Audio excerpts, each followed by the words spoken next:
மார்கழியின் மகத்துவம். மார்கழி மாதத்தில் பல புராதன நிகழ்வுகளும் நடந்துள்ளன.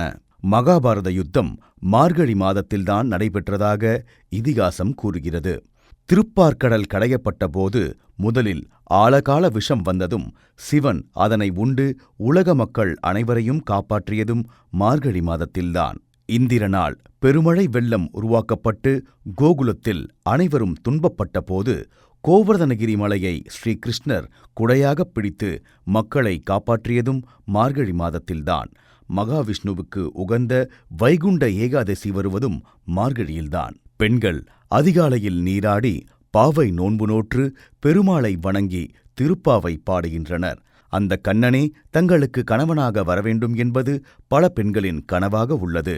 ஆண்டாளின் திருப்பாவையை பாடுவது மார்கழி மாதத்தில் ஒரு முக்கியமான சிறப்பம்சமாகும். திருப்பாவை 30 பாடல்களை கொண்டிருக்கிறது. நாள் ஒன்றுக்கு ஒரு பாடல் வீதம் மார்கழி மாதத்தில் 30 நாட்களும் திருப்பாவையை மக்கள் பாடி வருகின்றனர்.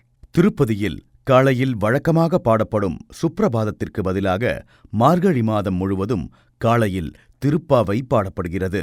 சிறப்புகள் பல வாய்ந்த மார்கழி மாத விடியற்காலையில் நாமும் திருப்பாவை, திருவெம்பாவை பாடல்களை பாடி பெருமாளையும் சிவனையும் வணங்கி இறைவனின் பேரருளை பெறுவோம்.